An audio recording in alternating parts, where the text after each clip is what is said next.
Good evening, everyone. I'm Corinne Porter, curator for our upcoming exhibition, Rightfully Hers, American Women and the Vote, and I'm delighted to welcome you all here to the William G. McGowan Theater in Washington, D.C. for our program, Women's Suffrage and the Vote, Funding Feminism. Whether you are here in D.C. or watching over YouTube, thank you for joining us. This evening's program is presented in partnership with the National Women's Party and the 2020 Women's Vote Centennial Initiative, and we thank them for their support.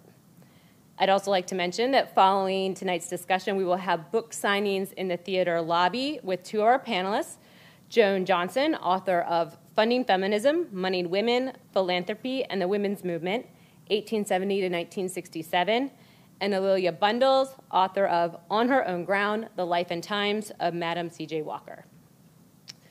Before we begin tonight's discussion, I'd like to tell you about our exhibition that's opening in March of 2019.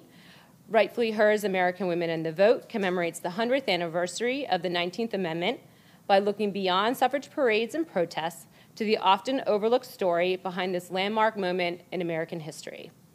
This fuller retelling illustrates the dynamic involvement of American women across the spectrums of race, ethnicity, and class, to reveal what it really takes to win the vote for one half of the people. Now I'm pleased to welcome to the stage Nancy Tate, former executive director of the National League of Women Voters and co-chair of the Women's Vote Centennial Initiative, and Susan Carter, National Women's Party board president.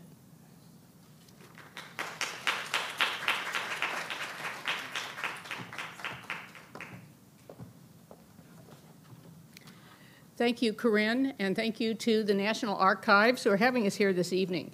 This is a great opportunity, especially during Women's History Month. As mentioned, I'm Nancy Tate, the former executive director of the League of Women Voters of the United States. The League is honored to be a co-chair of the 2020 Women's Vote Centennial Initiative, or WVCI. WVCI is an information sharing collaborative of organizations and scholars around the country to celebrate the 100th anniversary of the 72-year fight for women to win the vote and to shed light on this powerful history that too few people understand.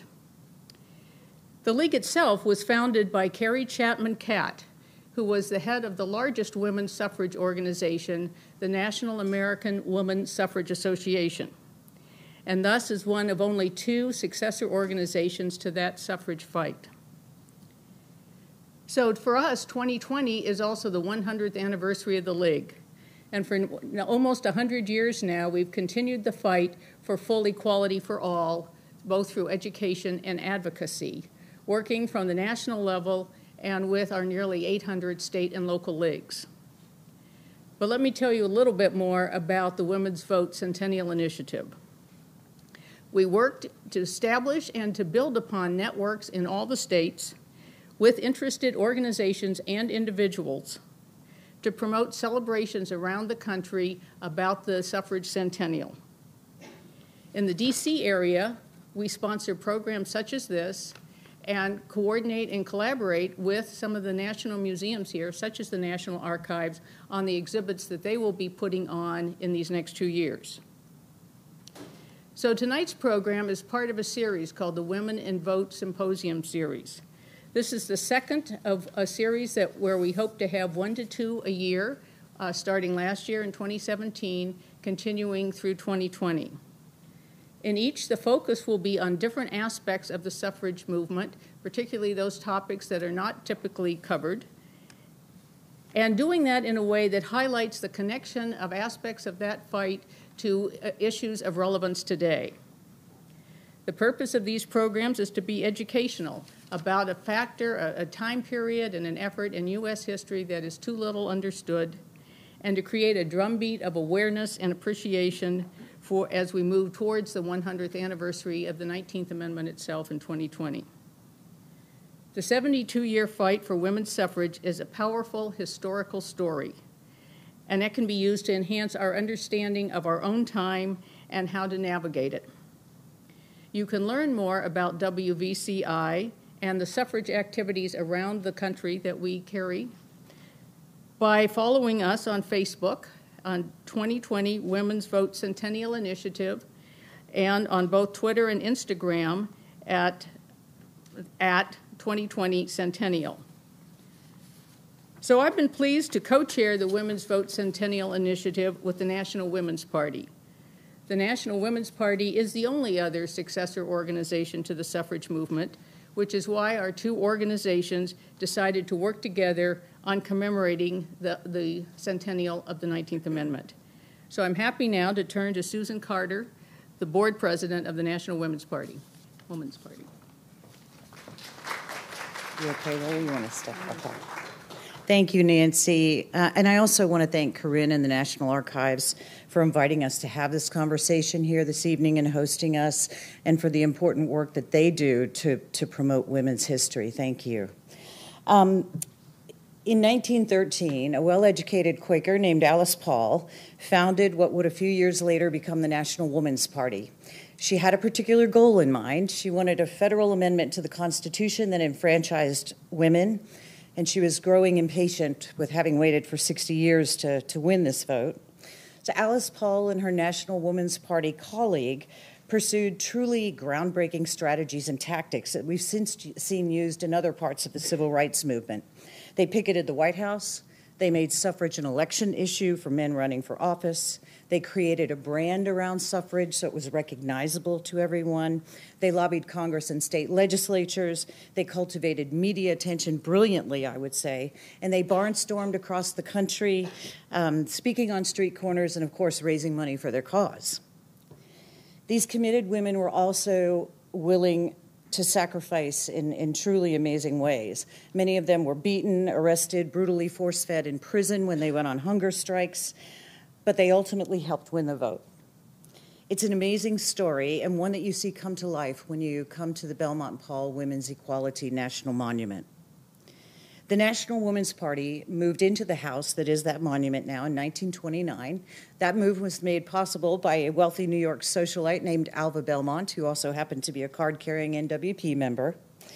In the decades following the vote, the National Women's Party devoted itself to furthering women's equality. We authored the Equal Rights Amendment in 1923, and we wrote dozens of pieces of legislation that ultimately passed that expanded legal rights for women. Today, we're a 501c3 nonprofit educational organization. Since the house was made a national monument in 2016, we have a wonderful partnership with the National Park Service. The National Park Service operates the house, fixed the leaky roof, those kinds of things, and we own, maintain, and curate the historical collection, which includes banners, capes, costumes, photographs, political cartoons, organizational records, and so on. It's truly a special place, and if you haven't visited it, please do. We also host salons at the house where we talk about issues like this one tonight. We are very excited to be approaching the 100th anniversary of the vote. We're really pleased to be co-chairing WVCI with the League of Women's Voters and working with other organizations across the country. We in the National Women's Party view this as an opportunity not only to make sure that this important history is shared more broadly, but to engage the dialogue around what is the unfinished business of women's equality, what is left to do. And so we're organizing a lot of discussions around this and making plans around that for the Centennial. But let's begin our program. We have a really great panel here tonight, and I want to introduce our moderator, Page Harrington. Page is a consulting public historian specializing in early 20th century women's history. She advises museums on creative and practical strategies to integrate women's history into their existing interpretation, exhibits, and programs. Page also, for 10 years, was the executive director of the National Women's Party and was with us as we worked through the monument designation. Her forthcoming book, Interpreting Suffrage, Women's Equality, and Racism at Museums and Historic Sites, will be released in the spring of 2019. Thank you, Paige, for agreeing to moderate the discussion tonight. We look forward to the conversation and now invite the panel to come up on the stage. Thank you.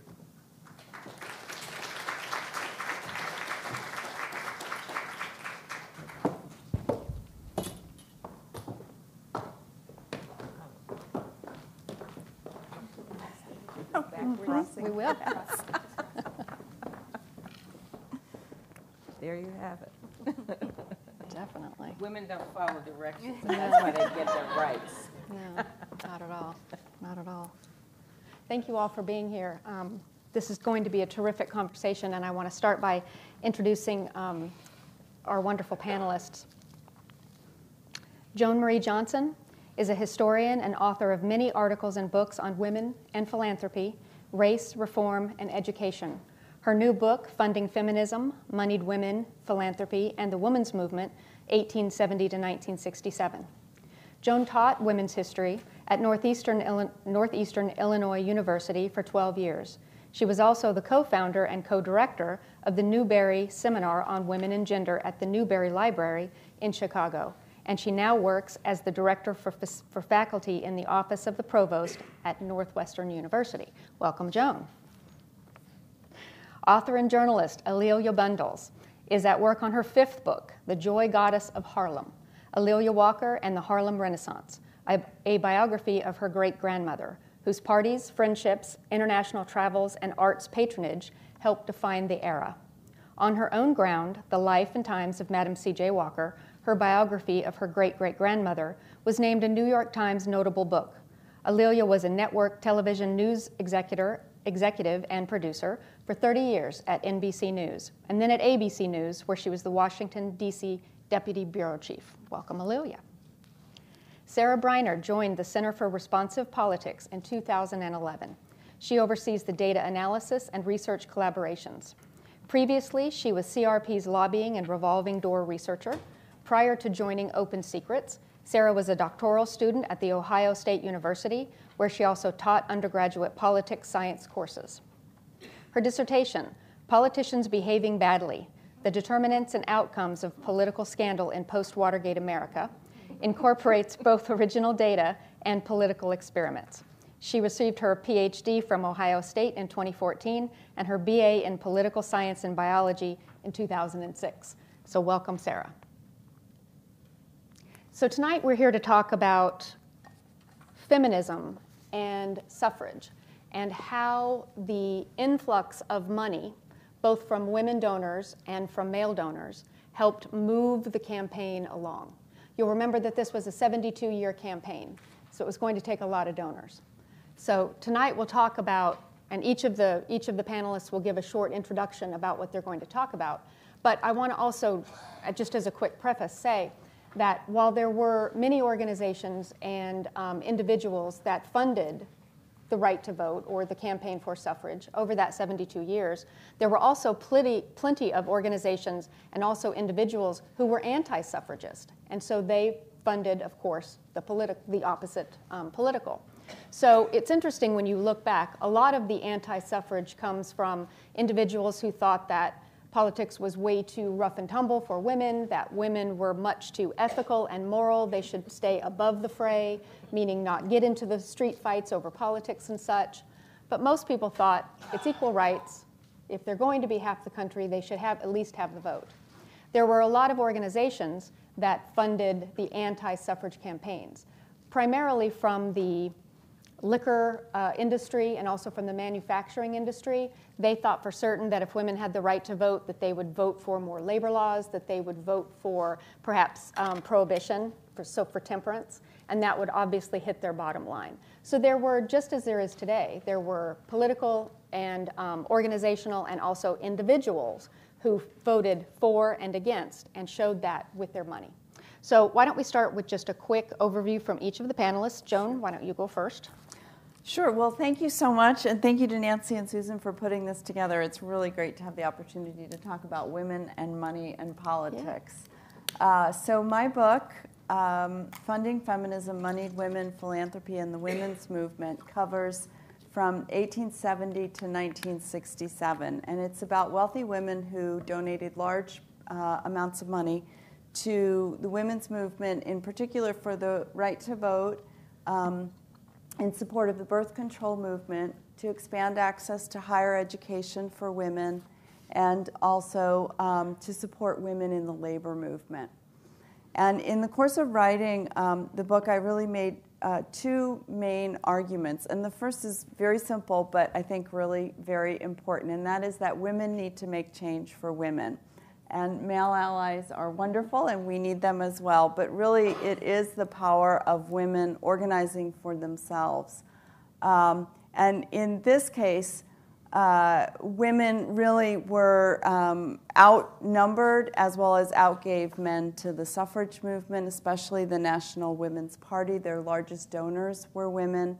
And they were giving small donations. You can see the list of donors goes everywhere from 25 cents up into the tens of thousands and even higher. And those large donations really made a difference, and I'll talk about their impact in a minute.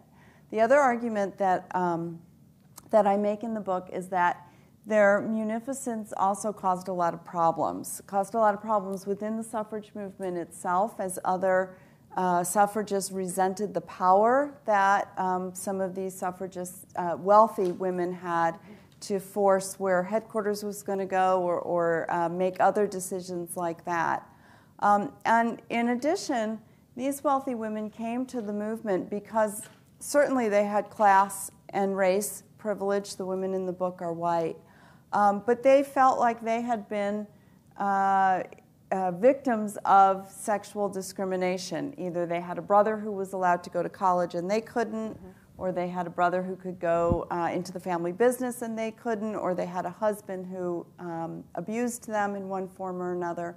And so they saw some sense of sisterhood with all women, and exploring how they were at times able to cross some of those bridges of class and race, and then the moments where they failed, especially when they really failed to see women of color as part of that sisterhood, I think is really important as we think about the movement today, and having a different kind of, much more inclusive movement. So I'll stop there. And Absolutely. Excellent.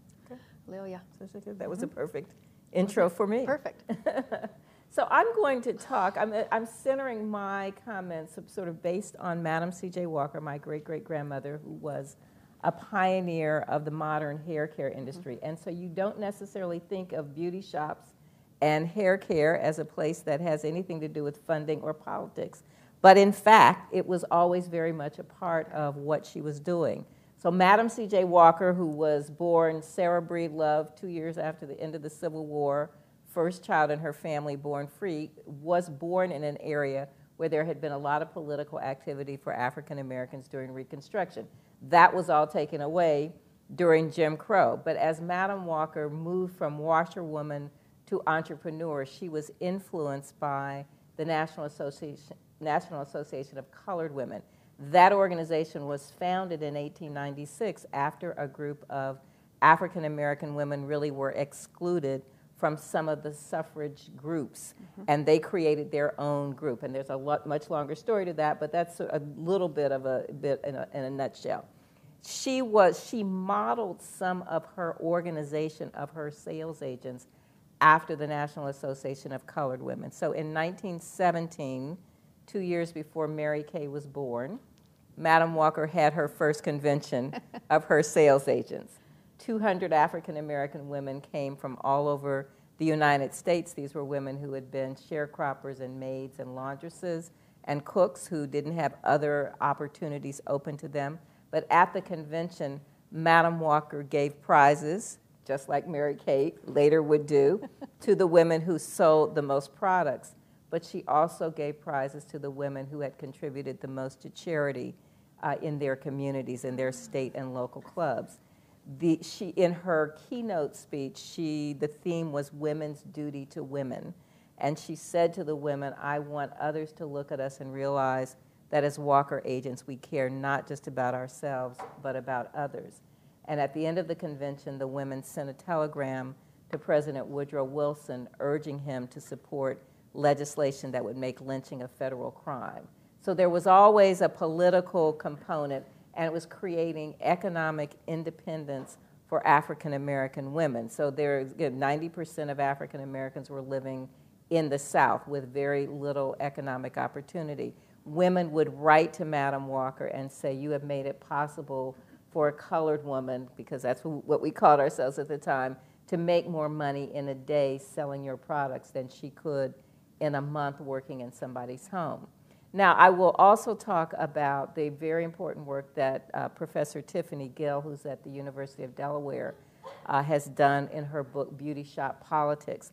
And what Tiffany argues is that these seeds that were planted with Madam Walker and some of the other women in the early 20th century who were involved in, as beauticians who were involved in organizations, National Association of Colored Women, that carried forward through the decades of the 20th century into the civil rights movement. A. Philip Randolph's wife, Lucille Green, was a beautician. He said that he was able to do his work with the March on Washington and the Brotherhood of Sleeping Car Porters because of the money she made in her beauty salon. During the civil rights movement, when the churches became targets, black women owned their beauty shops. They were able to have meetings. They helped fund some of the buses to the March on Washington. So you can see that there was a direct line between some things that happened early in the 20th century into the civil rights movement. Yep, absolutely. Thank you. So I'm here representing the Center for Responsive Politics, and just before I start, a little background on what we do. We're a nonprofit, nonpartisan organization which tracks the influence of money in federal elections. So we have wide-reaching data resources going back to 1989 for our sort of flagship database, and that includes all records of contributions from individuals to federal political entities, be them candidates in the early days and super PACs and other organizations like that today. So that's probably accesses one of the sort of viewpoints that I have a specific level of interest in, which is donors to political campaigns and whether or not they're men or women, where they're coming from, who they are, who they work for. We do know the gender of those donors, and that data I spend a lot of time working with. And particularly since 2016, that data can provide a lot of interesting information about sort of how politicians right now are getting their money and the role that women play in funding those campaigns. And I'll just tell you that this particular election cycle, 2018, is very, very different from previous election cycles in terms of how many women are donating, how important those women are to political campaigns. Just one number that I keep coming up against is 39 campaigns so far have relied on more than 50% of their donors as being women. And that's more than any previous cycle in history already in the cycle. So Hillary Clinton was the first candidate, major party presidential candidate, to take more than 50% of her money from women. And that seems to have continued on today. Now, the problem that we see when we look at that data is that all of those 39 people are either, or nearly all, I'd say, I think it's 95%, are Democrats or Democrat-aligned politicians like Bernie Sanders. So there's a huge disconnect when you look at this data. She mentioned race. That's an issue as well. But then the one that we focus more on is party. Clearly, there are Republican women that matter, and there are Republican women in the United States, but they are not participating in federal elections in the same way that their Democratic counterparts are. And that's become more exacerbated this cycle. And that partially could be just because we're looking at a blue wave, and it's a competitive cycle for Democrats right now. But this has been flat for Republican women since 1989. I think the increase in the percentage of women candidates for the Republican Party is under 5% in that time period, whereas Democratic women have started to make up a larger and larger portion of their candidate pool. So when we talk about representation, we're really, it's important to recognize that that representation right now in Congress is largely just of liberals. And that's something that we shouldn't forget when we have these discussions. So that's my sort of starting point. And I have a lot of numbers in my head for gender data, and hopefully we'll get to engage. Excellent, excellent. Well, one of the things that fascinated me, Sarah was kind enough to send me one of the most recent reports that her organization has done, and she is right, it is chock full of numbers, and very fascinating. And then I also got a chance to read Alelia's book and Joan's book, and the similarities between all three is really just astonishing. But what is really profound, I think, is the fact that we're talking about late 1800s into the 1920s and then into the 1950s, and then Sarah's bringing in these new statistics from today. And you know what? It's almost the same conversations that have been taking place this entire time. So it's absolutely fascinating. So we'll have time for questions at the end, but I would like to start with Joan.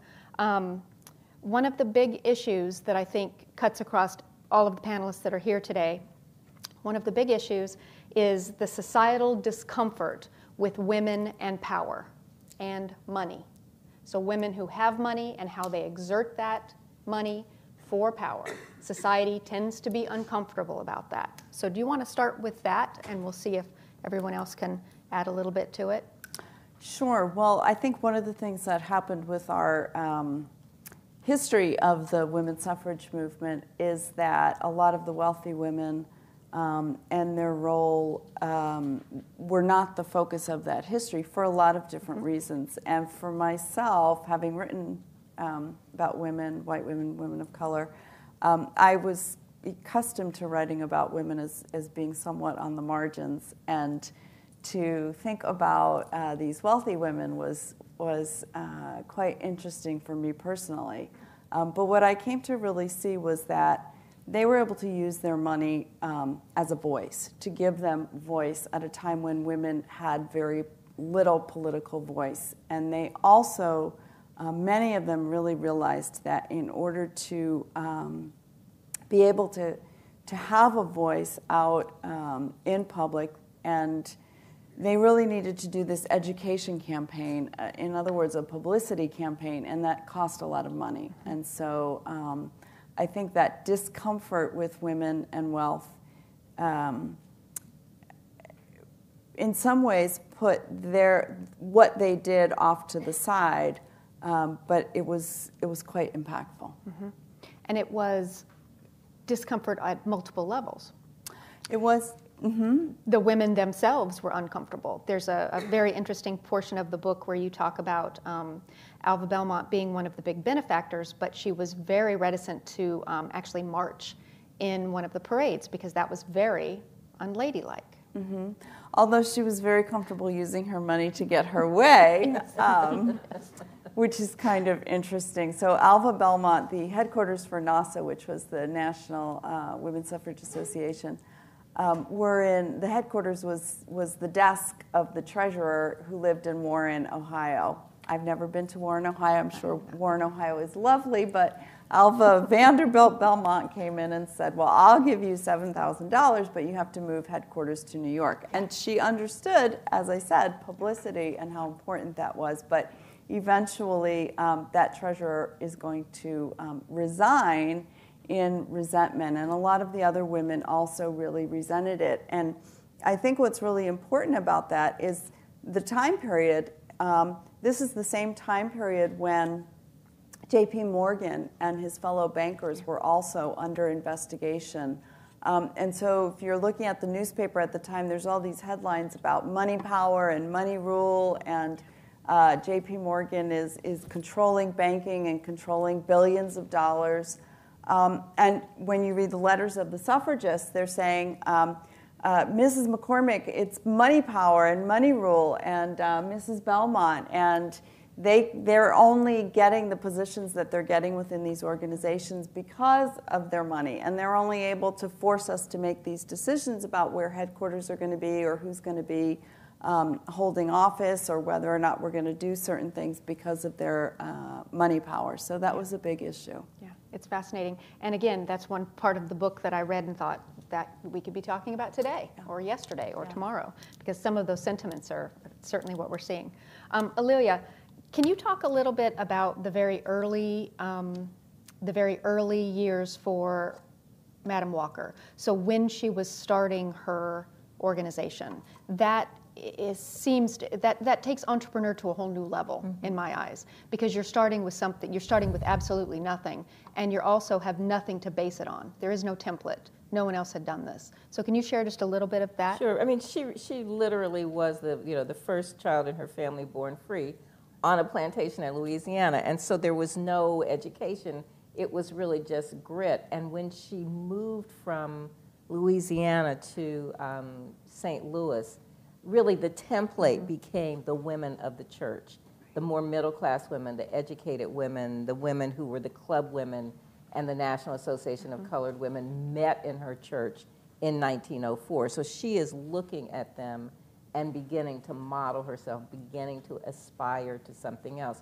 But she saw that leadership within the black community, but also with women, and women sort of doing a lot of the work and not getting the credit for it.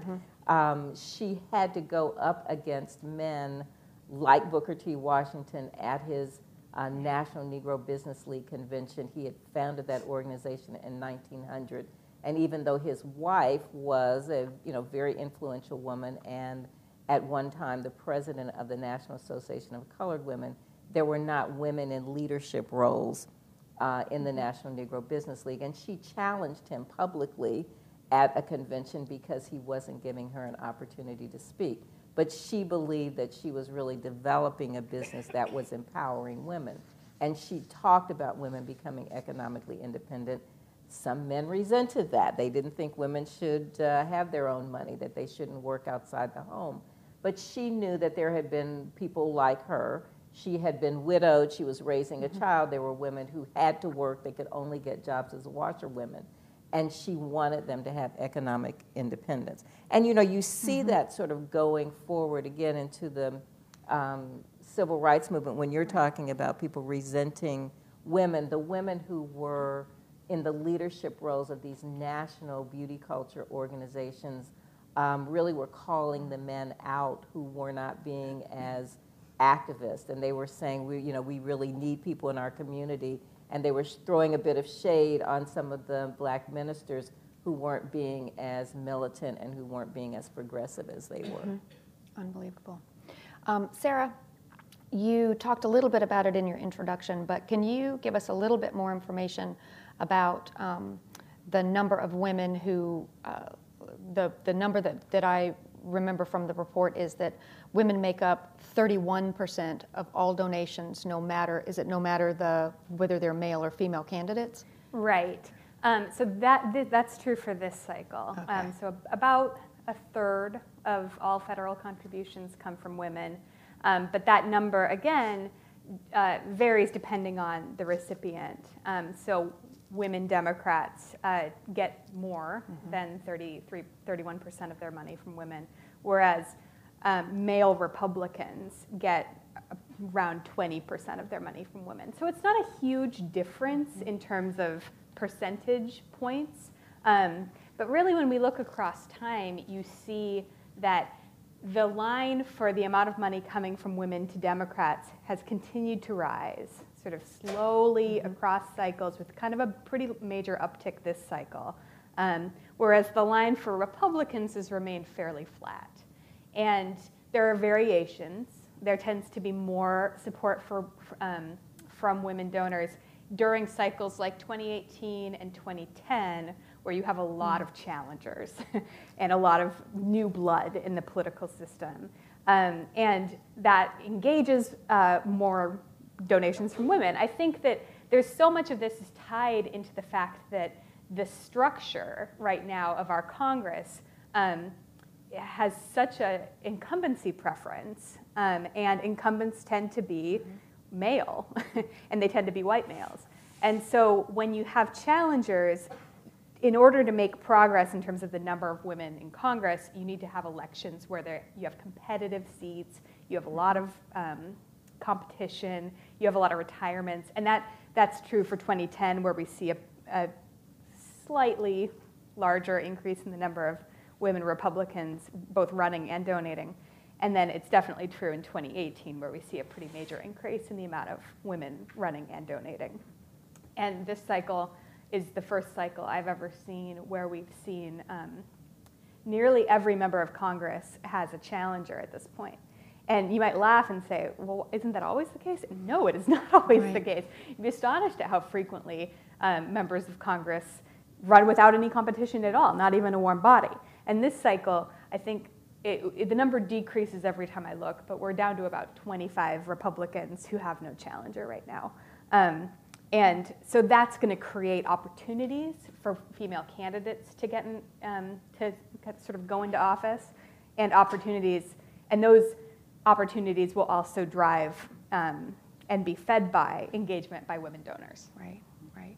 So it's interesting when you're talking about that. It makes me think of Joan in your book when you talk about it's not just the number of women donors that increased, but it's also that the women were giving more money. So as you said in the beginning, some of the donations were as small as 25 cents, but then some of the women gave $10,000 and even more, especially when you aggregate it for today's dollars. It's astonishing what they gave. But you remarked in your book that it was also that the money came in at the right time. Mm-hmm. So it's not just the fact that they got the money and they were in larger quantities. It's the fact that it came in at the right time, so they were able to push the movement a little bit more forward, which sounds like what you're talking about when you say that the donors are coming in and you've got this more of an increase in this case, Democrat candidates, but it is very similar. Do you want to talk a little bit about the influx of some of those bigger dollars in the suffrage campaign? I'm thinking in particular of Mrs. Frank Leslie and the Carrie Chapman-Catt's winning plan, how that really made a difference for her. Sure. So in 1913, the entire budget for NASA, the organization, was $38,000. So everything they did all year long, $38,000. And that covered, or was supposed to also cover, even what they sent out to the states. A year later, Mrs. Frank Leslie, who had been married several times, changed her name to Frank Leslie after her husband, the publisher, who died, leaving her his publishing business. And she turned it around. She had some scoops of etchings of President Garfield's deathbed scene. And so she was able to make a lot of money, and she had been a consistent donor to suffrage. She hadn't given any speeches or been out there marching, but she'd been giving about $100 a year. And when she died, she left her entire estate, which at that point was about $1.7 million to Carrie Chapman-Catt to use for women's suffrage. Yeah. After taxes and relatives who wanted a piece of it and all of that happened, Carrie Chapman-Catt was left with basically $1 million. So remember, the budget was $38,000, and now she has $1 million at her disposal. So it was just incredible what she could do with that. And she hired an entire floor of 25 full-time publicists. They had they resurrected the magazine that had been doing so poorly. They were doing a lot of what's going to be in the exhibit here at the National Archives and is at the National Women's Party House in terms of cartoons and banners and automobiles and silent movies and just everything for publicity. And then also, very importantly, they funded headquarters here in Washington, D.C. so that they could lobby Congress. And that was really Carrie Chapman-Catt's plan, to have this massive education blitz across the United States, targeted at several states. At the same time, she was having the movement to pass the 19th Amendment, to pass a federal amendment, and to lobby Congress for that.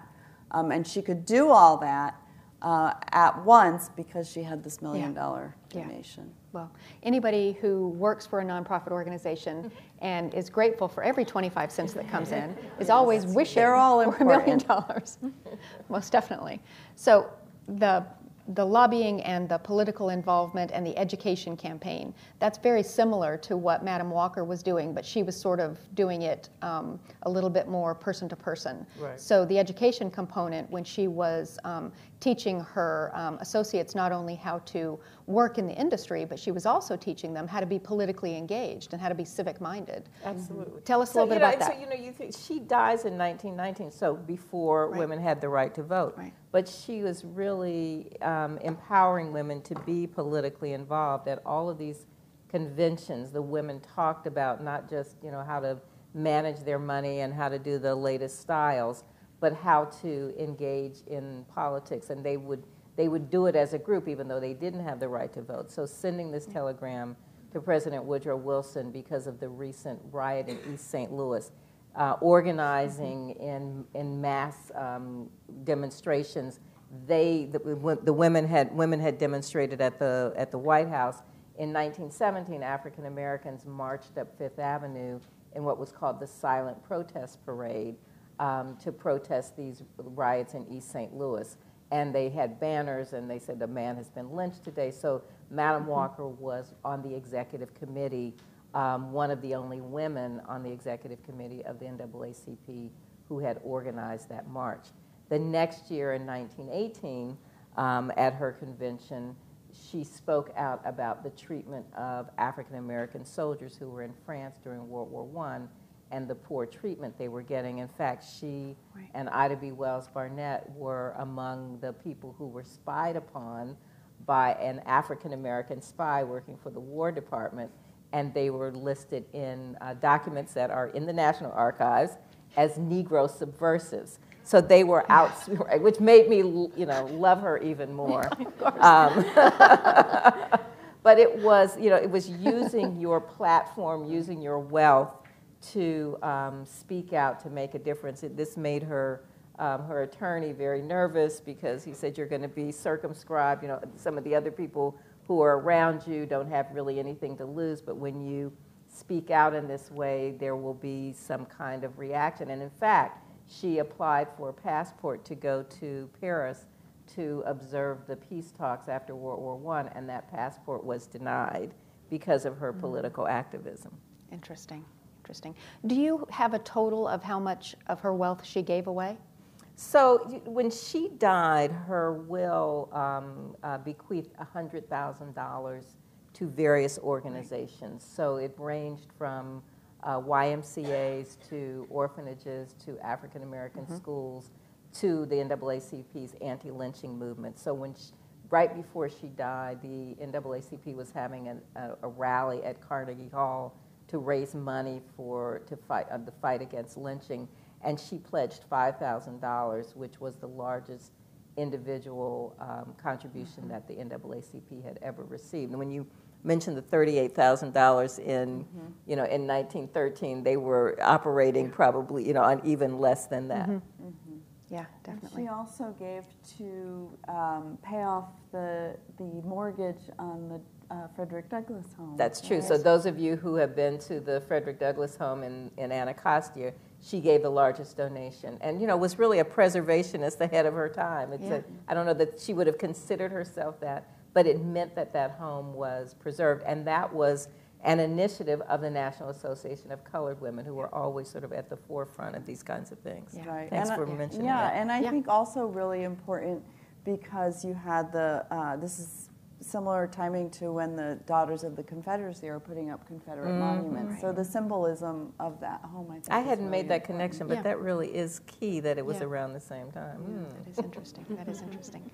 So Joan, you had talked about also that this is not new, shocking history. We all know that the suffrage movement was, there were organizations that worked for suffrage that were inclusive and that were, that started that way, and that was a very key part of what they were doing. They were looking for universal suffrage. They were not looking for suffrage for white women or for only women that could read or could own property, etc. So when the suffrage campaign started moving forward and moved into the teens, and we started talking about these bigger dollars and NASA and the National Woman's Party, it was largely segregated at that time. That doesn't mean that African American women weren't working for the vote. They were working very aggressively. They simply weren't working in those larger organizations. There was a very interesting part of your book where you talked about Alva Belmont. And in the, so Alva Belmont, as Susan Carter mentioned, Alva was a huge benefactor of the National Woman's Party, and she is the Belmont in the Belmont-Paul. So she was a big player in suffrage for a lot of reasons. But in the very beginning, when she was first starting to work in suffrage, she was very clear to give money to African American groups who were working for suffrage. And then she pulled that support later. I found that very interesting. Can you give us just a little bit of information on that, what you found in your research? Sure, and I think that goes back to that idea of sisterhood and who is part of that. And Alva Belmont moves really into feminism in part because her husband was cheating on her, and they're pretty much, trying to move into the highest echelons of New York Gilded Age high society. And one didn't usually get a divorce in that situation, but she did. And I think she really saw herself as in a position with other women where they all really needed political equality in order to protect themselves, as well as financial independence. And so that drew her into supporting women in the labor movement. And when she first supports African American women and pays for, attends a rally that they had, and then pays for a headquarters of her organization in Harlem for this group of suffragists of African American suffragists in New York, she makes that statement, that as women we sort of all share in this need for political power, financial independence, these other needs in order to protect ourselves. But she later pulls back from that, as does really Alice Paul as well. And they're ultimately, they don't really come to full terms with the idea of intersectionality. And essentially what they tell African American women is, well, that's a race issue, that's not a women's issue. Right. And so I think that failing is one that we hopefully 100 years later are moving past, certainly not past yet, but moving past. Well, one of the, if you read or watch any TV at this point, you know that and have seen that the number of protests, the number of campaigns for various, not only candidates, but also for legislation or to come up with legislation, et cetera, a lot of those conversations are taking place not only in communities, but in houses, around kitchen tables, but also on the news. So when we talk about the women's movement going forward, we've also talked about intersectionality today, in that did we learn our lessons from the suffrage movement and from the earlier equal rights movement in the 60s and 70s? Some would say yes, others would say no, we're still working on that. That is still certainly part of what we're talking about. And as you look, back even in the last year, the Women's March on Washington and the aftermath of that, there's still failings, certainly, but there are also just people who are trying to do good, but somehow have kind of gotten, I don't want to say off track, but have sort of not looked at it from the intersectional perspective that maybe they could have. And I think that expedience sometimes, after 70 years, when the women were still trying to get to the right to vote, I think they were looking for, more than likely, expediency. And how was this actually going to get the vote to happen? And so there are varying ways you can interpret that, but I am really pleased with the amount of research that's going on right now and the amount of conversations that are taking place, because that is essentially how we're all going to learn as communities, and we're all going to make that better. So I think we'll have time for questions from all of you, but I want to finish with one question for Sarah that I thought was fascinating. You were talking, Sarah, in the report, in this most recent report, about the number of women who support female candidates. Maybe you could tell us a little bit more about that, because I find that to be very interesting. You're right. So like I had mentioned earlier, women, this cycle we've seen 39 candidates who get the majority of their money from women, and that's unusual. Just historically, men have been the bigger sort of presence in the political system, and that's starting to, very slowly starting to change. And that's not true only for women candidates. Male candidates are included in that bunch too. Bernie Sanders this cycle, right. Mike Quigley, and some other men have also started realizing that women have money. And there's several things happening simultaneously. And I hate to keep bringing up Sanders and Clinton, but it's just too relevant and recent. Sanders showed that you could run a successful or a certainly competitive campaign via small donations. And then Clinton showed that you could run a relatively successful campaign with donations from women. And so that combination means that you have candidates seeking out those female donors in a way that they haven't in the past. And again, this is mostly benefiting the left. And to speak to the earlier points about race, there certainly are intersectional issues that still linger today. There isn't great data on race and candidates. It just isn't collected by anyone in a systematic way, which is crazy to me. But people of color get less money than their white counterparts. People of color who are women get less money than their female counterparts who are white. And there's a bunch of reasons for that that you can think of. We haven't looked at it systematically. I hate to say there's a small n problem, but there is a small n problem since we're talking about Congress.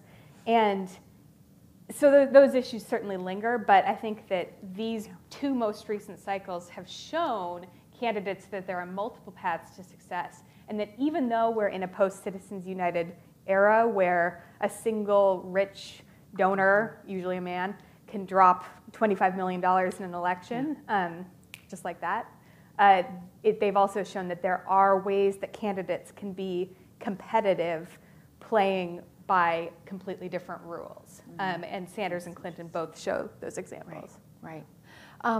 What are some of the trends that you see from your data as you track all of these numbers? The disparate movement between Republicans and Democratic women is the big one for me. Right? Democrats have just skyrocketed in the number of candidates, and Republicans have stayed flat. And it just, every cycle I see it, but this cycle it just is so much more striking because there's just so many competitors right now. And we know that women voted for Trump. So there have to be Republican women out there in the world, obviously, but they're not running for office. Maybe they're not being recruited. Maybe they don't have the infrastructure with groups like Emily's List in place to support their candidacies once they start running. That's a big part of that. Right. Maybe they get less support from the parties. That's also true. They're more likely to face negative political advertising. That's true for all women once they start running. So there are all of these hurdles, and while the Democrats have sort of made it part of folded it into their mission to highlight representation, the Republicans just haven't embraced that, and recently have done the opposite. And so that is just creating this separation. And then the second thing on that is that we've seen a big divide in the way that women who have occupations are contributing to political candidates versus women who stay at home. Yes. And we know that from our data. People report their occupations. Back in the early 90s, homemakers, self-reported homemakers donated about equally to Republicans and Democrats. Now, homemakers are much more likely to donate to Republicans, and occupation-holding women are much more likely to donate to Democrats. And so that disconnect is, I mean, that's fascinating. It speaks to culture wars. It speaks to the kind of women that the party is embracing. And I think it really is indicative of a greater problem of polarization for both of the political parties. Absolutely. I thought that was fascinating that was one of the major points in the report. And it just never occurred to me that, of course, you were going to track occupations. There was also something that was very interesting in that report that reminded me of a piece in Joan's book as well, talking about homemakers and how they would vote. There was something in your report that talked about it was possible that those votes and or those donations were family donations or they were proxy by the husband, which I thought was very interesting. And that was also one of the points that you brought up in your book from the anti-suffragists, is that, again, women needed to be above the fray and not in the deep and dirty of the politics. And anyway, they were just going to vote however their husband told them to vote anyway. I thought that was very interesting. Here we are 100 years later, and these are still some of the things that are being talked about. So again, it's fascinating. So we do have time for questions. If anybody, we've got microphones on both the left and the right side, if anybody would like to.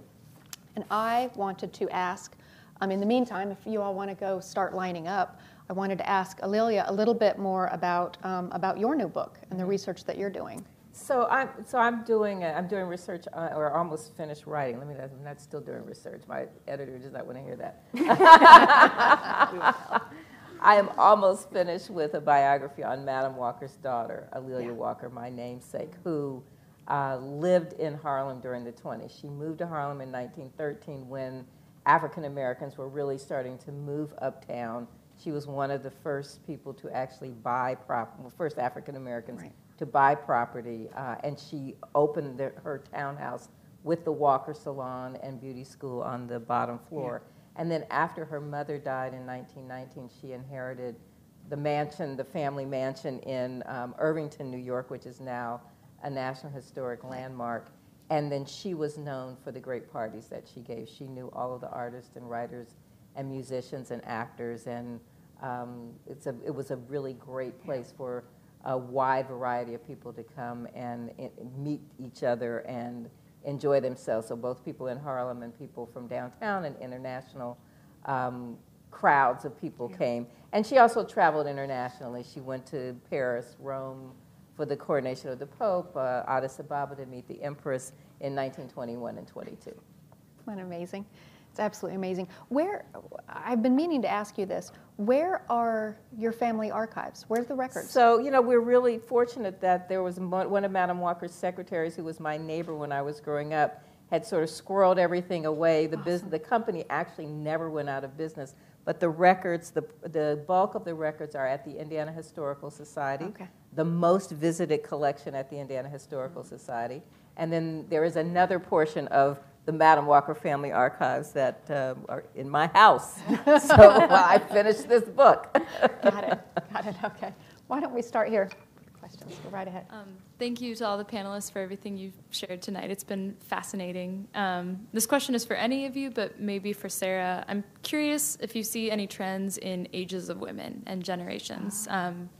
As a young women voter, I'm curious as to what some of those differences might be. Excellent. That's a great question. And our data really rely on information that's reported. And age, unfortunately, isn't something that we have easy access to. However, the incumbency question speaks to that a little bit. Last cycle, around 95% of incumbents were reelected, and just sort of based on logic, you would assume that those people are older than their challengers. And so as we see retirements, we're seeing a record number of Republican retirements this cycle already, surpassing previous cycles, and it's not even halfway over. You would expect those people to be replaced by younger counterparts. But we haven't looked at it systematically, unfortunately, just because it's just not a value that's reported in the data. Interesting. Why don't we go over here? Two questions for Sarah. What has been the impact of big data on fundraising? And with big data, they know more about you and me than you and I know about me.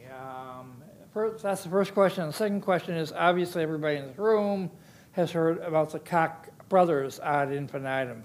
Is there anything equivalent to like a Koch a Koch sister, any feminist sisters with access to a lot of money who are throwing it around? Those are both great questions. Yeah. And I'll let you guys maybe speak to some of the networks ones. But for the big data, that's an open question. I think that everyone right now is wrestling with how do we understand what's happening with Facebook and Twitter. And you're right, people know a lot. I mean, I live in a competitive House primary district right now in Chicago, and the piles of literature, the fact that they know my DC area cell phone to reach me at is creepy. But it's true, and they do. And this is just showing the sophistication of these targeting mechanisms. And I'm not sure sort of how to make heads or tails of that, but the impact is such that campaigns are just getting more sophisticated. Sophisticated campaigns take money to run. And so it's kind of driving up the cost. As for the Koch sisters, that actually, this is really a recent example. There's a pair whose names I'm going to butcher from Indiana of sisters, Cindy Simon, and do you know that? No, but in it, and the Simon sisters, but they don't all both share that last name, and they are contributing huge amounts of money. Yeah. Real estate, are they related to the mall developers? I think so, and Yeah, I they think they work are. in healthcare. I think yeah, and they're contributing to super PACs. That's new. Because on the left, we've really just seen Tom Steyer and Mike Bloomberg.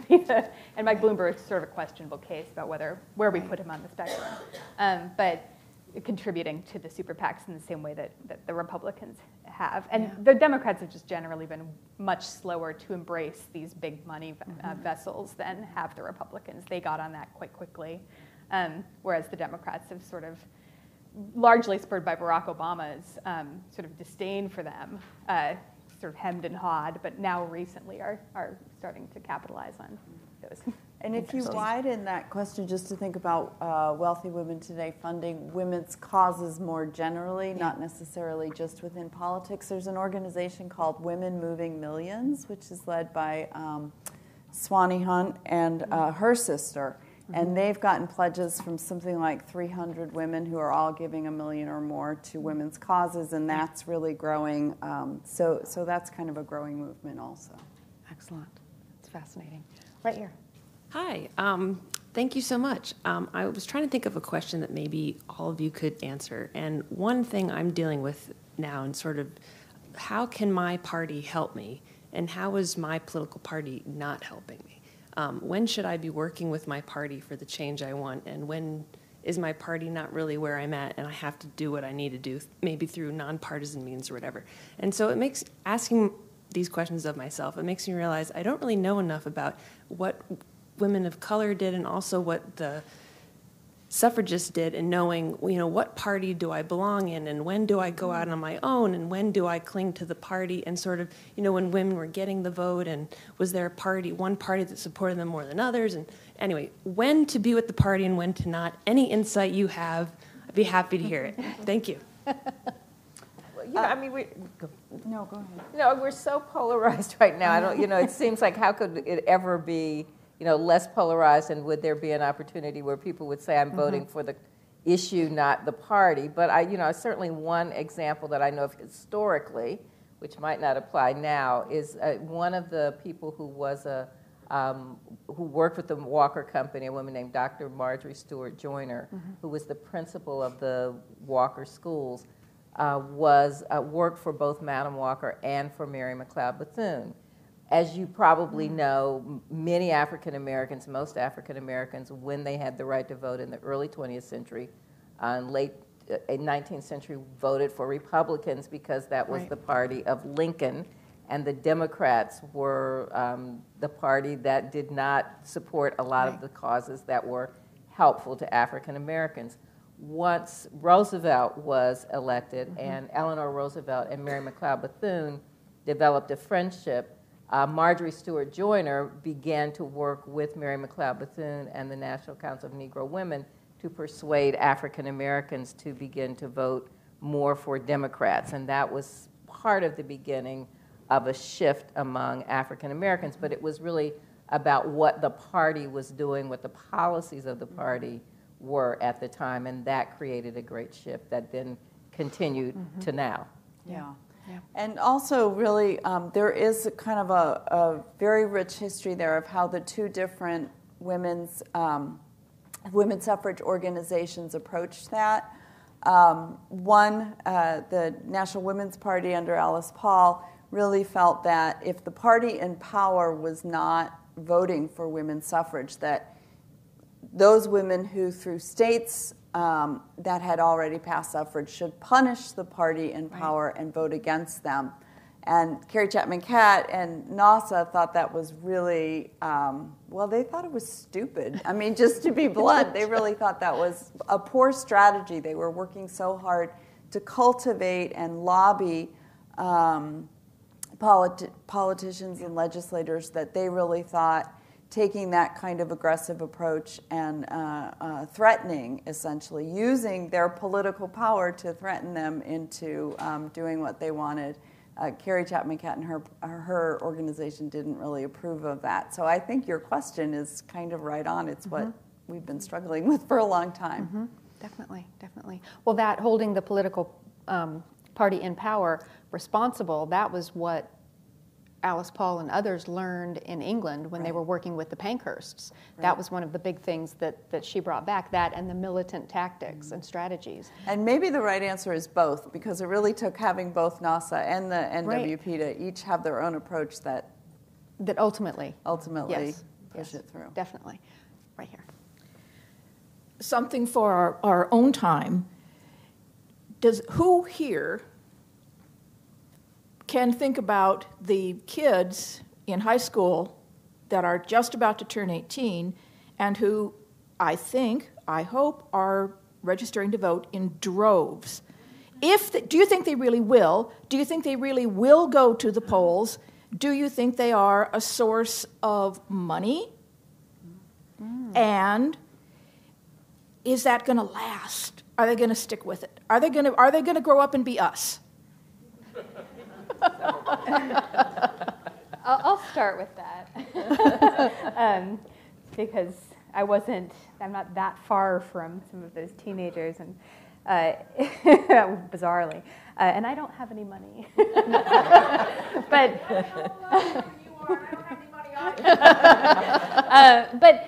political science literature indicates that the more, that it's important for college students to start voting, and that the more you do it, the more habituated it becomes.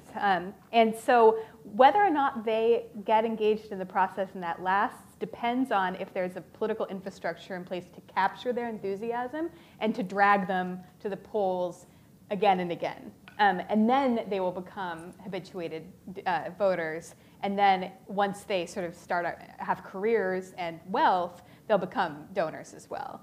But there's some drop off there. And I think you see that when there's a lot of enthusiasm right now for politics, but just with the issue of guns, since you brought that up, it's possible, maybe likely, that nothing's actually going to happen. And that creates just a disappointment and apathy. And so seeing failure and then realizing that you have to keep working through that, that's where you lose a lot of these people, is once they encounter the sort of harsh political reality, which is these entrenched systems, these major donors who have such prime access to members of Congress right now. That's where we risk losing younger, poorer voters and activists. So that's kind of where you have to watch out for, and there need to be political organizations operating in that space to sort of bring them through the sort of harsh reality that is the American political system. And there are groups like that, but again, mostly on the left. So what happens with the right is an open question. Right. I think it'll also be interesting meeting them where they are in terms of their ability to donate. So, the text this number to the Red Cross and you've given $10. If that, I could see that becoming something that young people very easily do, text $10 to their candidate of choice, and then it becomes, like you said, Sarah, more of a habit. Yeah, definitely, definitely. We do have time for some more questions, but I want to remind everybody that once we are done with this portion, that both Alelia and Joan will be signing their books right out in the lobby. So make sure that you stick around for that. Hi. Hi. My question is regarding the Equal Rights Amendment. So we know, obviously, that it failed in the early 80s, but it was very close to being ratified in the sense of needing only 3 states, 3 more states, right? So my question is, why do you think it is that since that time, that kind of has not been brought up in any way, shape, or form? You had a massive piece of legislation that would have been very beneficial to alleviating some of the issues that go on now. It was close to being ratified. It didn't work. Why do you think it's been treated as if, well, we tried that and that's over with now, as opposed to just revitalizing that piece of legislation, maybe tweaking it a little bit and trying to do it again? That's a good question. I have no idea. Because, I mean, the political will, if it wouldn't work then, wow. Right. Well, it's not completely dead. I can tell you that. That's good. So that is good. But it also is a blanket legislation. And since that legislation, remember Alice Paul wrote that in 1923, the original language. Yes. And that's the first time that it was sent to Congress. So you talk about a long haul. Right. Here we are in 2018, and we're still talking about this. But that was blanket legislation. And since then, there have been other pieces of legislation that have kind of picked and chosen from various aspects. And so you have not a blanket coverage in the Constitution, but you do have some policies and legislation. In the early years, there was also question as to, would a blanket legislation for the Equal Rights Amendment, would that undermine some of the labor legislation that was already in place in protecting women? So that was a question. And then, of course, as you get closer into the 50s, then the world had changed. Now it's post-World War II. You get into the 60s, and now you've got the women's liberation movement, and then it's the 1970s. And by the 1980s, it was the MTV generation. So things were vastly different in each of those different decades. And what I will say is that there are organizations that are still working on that. The National Women's Party is still convening people and having many, many conversations about that. And wasn't it Nevada that just passed? And that was just... after the 2016 election. There you go. So within the last 18, right. So you've really got 2 states left. Of course, whether or not that can get the support in Congress to go back and lift the time limit and then move forward, that's a different story. But there are conversations that are still taking place. And I think that younger women, I certainly know from my tenure as being the director of the National Women's Party at the time at the Sewell Belmont House, the number of people that would come in and say, oh, I thought it was just part of the Constitution. I thought that passed. No, it didn't. So, I think also it's a re-education of each of these different, as we get into each of these different generations, people think they know some and maybe they don't know all of it. And so I think it's probably time for a resurgence. Right. So, but it wasn't Phyllis Schlafly so against it? I mean, that kind of backlash. So I wonder what's the surviving backlash. So it's interesting, Phyllis Schlafly, who was the head of the Eagle Forum Coalition, I think. Eagle Forum. So Phyllis Schlafly was a very educated white woman who was very against the Equal Rights Amendment for some reasons that are still being talked about today. So think about bathrooms with no signs or bathrooms with 2 signs. That was one of the things that was talked about greatly, is who gets to use the bathrooms. If there was an Equal Rights Amendment and it was passed, would young women also have to join the draft? Very possibly. But now we're already looking at women who are who are part of our armed forces and are in military situations, and they've been doing that for quite a few decades now. So a lot of those issues that women took cause with, and especially Phyllis Schlafly from a very conservative perspective, a lot of those issues have sort of worked themselves out over the last few decades. We now are okay with certain things that weren't necessarily something that Phyllis Schlafly and those who were very conservative would be okay with in the 1970s. So I think that is probably something that we need to think a little bit about as well. But it's interesting to me too, because if you were at the March for Women, there were a lot of different signs. There were signs about running for political office, women's places in the House and the Senate. There were signs about reproductive rights. There were signs about sexual harassment. I mean, there were a lot of different issues. And what the suffrage movement was able to do so effectively was to have people who were looking for labor rights or political equality or financial independence or whatever it was, believe that having the right to vote was the tool that would provide all of these benefits to women. And so today, I don't think there is that equivalent sense that it's the ERA that could provide all these different things. But if we could move to that, it could be a really energizing and unifying force. That's a great question. Thank you. And just to add to some of the answers to the gentleman's question, the Virginia Senate has twice in recent years ratified the ERA. And it may be the next election cycle we can see both the House of Delegates and the Senate ratify in Virginia. So that leaves us with one state. Right. Illinois Senate in 2014 ratified the ERA and was within 2 or 3 votes in the House. But Phyllis Schlafly, before she passed away, had some of her folks call a few people in the House and persuade them to change their votes. So we lost that one. But folks on the ground in Illinois haven't given up. So those 2 states added to Nevada will get us full ratification. What we need to do is pass a bill in the U.S. Congress removing the deadline in the preamble of the 1972 ERA. And if that happens, and who knows if we're going to flip both the House and the Senate by 2020, but that's a wonderful idea to think about, and we're all going to work towards that end. Thank you. Thank you. Yes. Hi, thank you to all the panelists again for everything that you've said today. We talked a little bit about these large donations, the $1 million, the $100,000, even into today's time. But I think as history has progressed, we've also realized that you can't just throw money at a problem, and there have been issues and negative effects of maybe large donations to various things. I guess my question is, how can we, moving forward,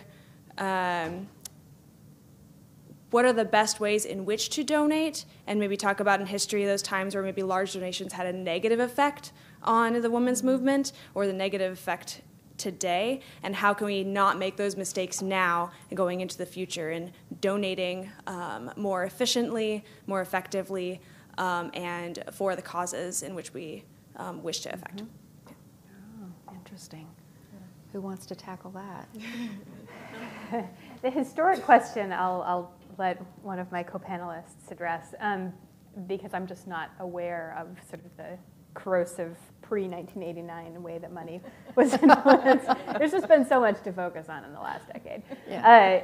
But it's true.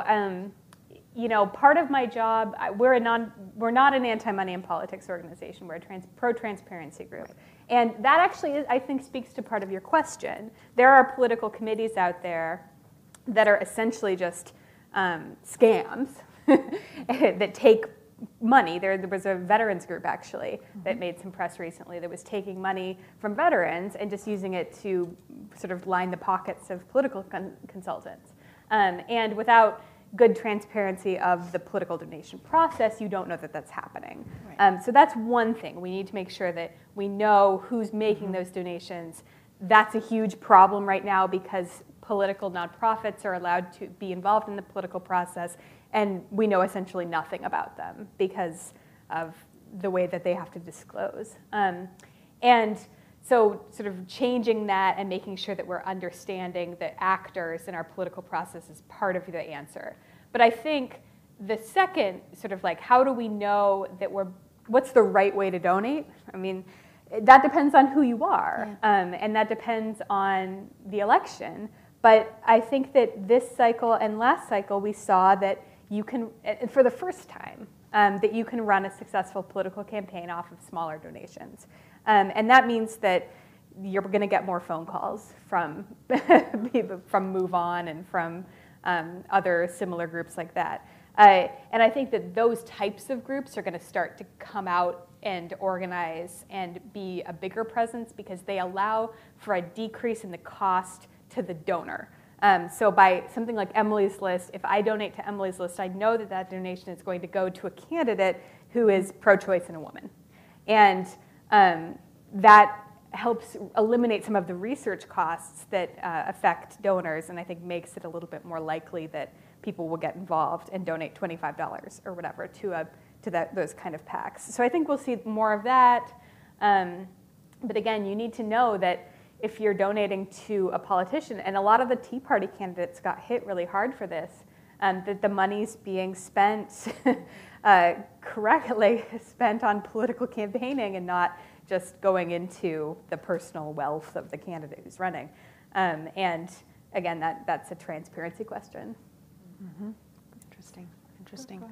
So, I would just say you can give to a political candidate, but there may be organizations that are representing research that you would like to support, issues that you think are important. And so you can do some research.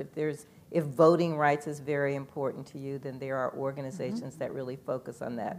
If reproductive rights are very important, just depending on, where your politics are. The other thing I would just, as a longtime journalist, I would just encourage you to make sure that you have subscriptions and, and pay for good journalism, investigative journalism.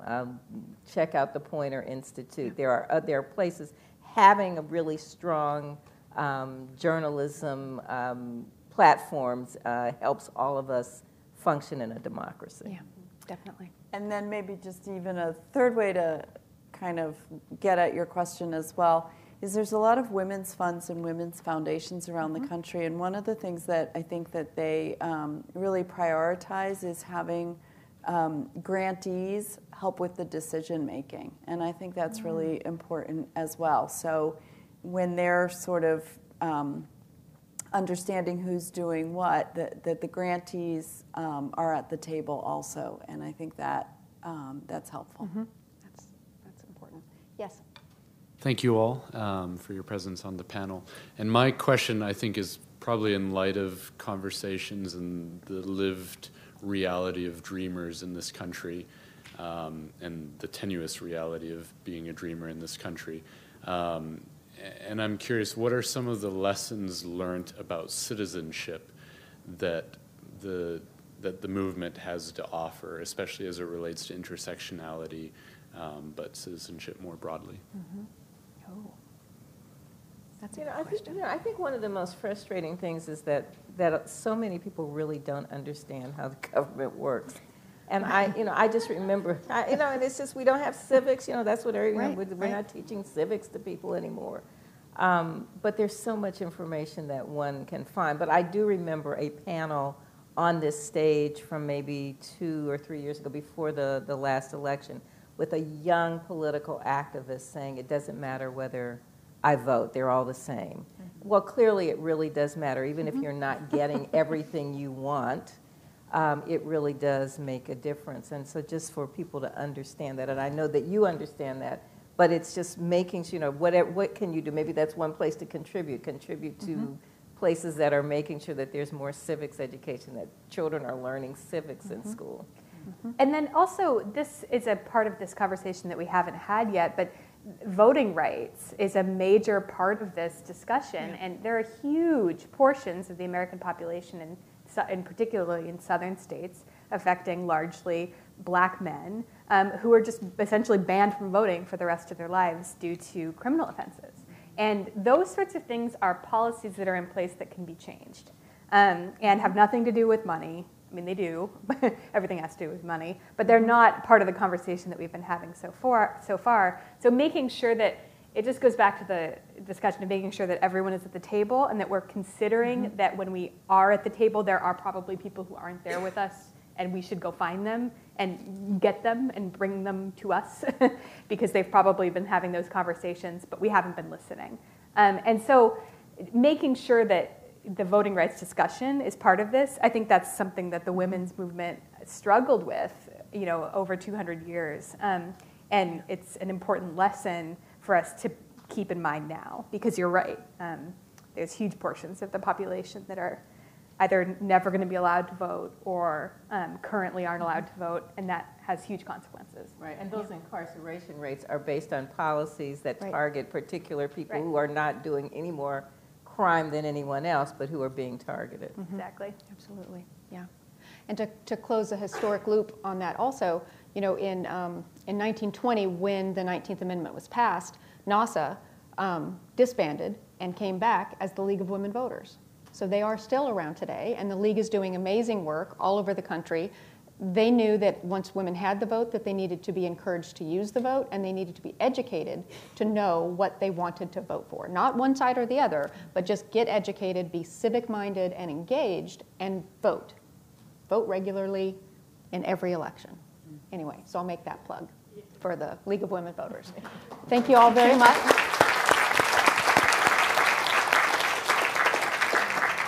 And if you'll give our panelists just a few minutes, they'll get out to the lobby so they can sign books. Thank you all very much for coming. Thank you.